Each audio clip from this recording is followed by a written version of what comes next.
the amount of garbage that is put here.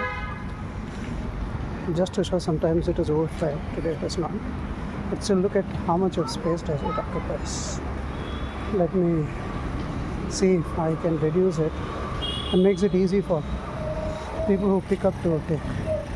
ಈ ಕಸ ನೋಡಿ ಎಷ್ಟು ಜಾಸ್ತಿ ಇದೆ. ಈ ಕಸ ಇನ್ನೂ ಕಡಿಮೆ ಮಾಡೋಕ್ಕಾಗಿ ಎಲ್ಲ ಒಂದೇ ಕವರಲ್ಲಿ ಹಾಕಿದ್ರೆ ತೊಗೊಂಡೋಗೋರಿಗೆ ಈಸಿ ಆಗ್ತದೆ ಅಂತ ನನ್ನ ಆಸೆ. ಆಗಲೇ ಇವು ಎರಡು ತುಂಬಿತ್ತು, ಈಗ ನೋಡಿ ಎಲ್ಲ ಒಂದೇ ಕವರಲ್ಲಿ ಬಂತು. All I need to do is ಅದನ್ನು ಓಪನ್ ಮಾಡಿ ಒಂದು ಸ್ವಲ್ಪ ಹಾಕಿ ಪ್ರೆಸ್ ಮಾಡಿ ತೊಗೊಂಡು ಹೋಗೋರಿಗೂ ಸುಲಭ, ಜಾಗ ಕಡಿಮೆ ತೊಗೊಳುತ್ತೆ.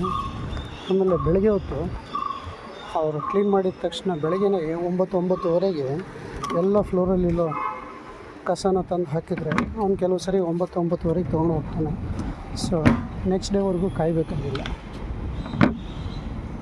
ಅಷ್ಟೇ. ಸ್ವಲ್ಪ request to housekeeping to make sure that they just keep it pressed and put everything into one cover and make it easy for the person who removes the garbage. ಕಸ ತೊಗೊಂಡು ಹೋಗೋವ್ರಿಗೂ ಪಾಪ ಕಷ್ಟ ಆಗದೆ ಇರಲಿ ಅಂತ ಎಲ್ಲ ಒಂದೇ ಇದರಲ್ಲಿ ಹಾಕಿದರೆ ನನ್ನ ರಿಕ್ವೆಸ್ಟ್ ಅಷ್ಟೇ. ನೋಡಿ, ಥ್ಯಾಂಕ್ ಯು.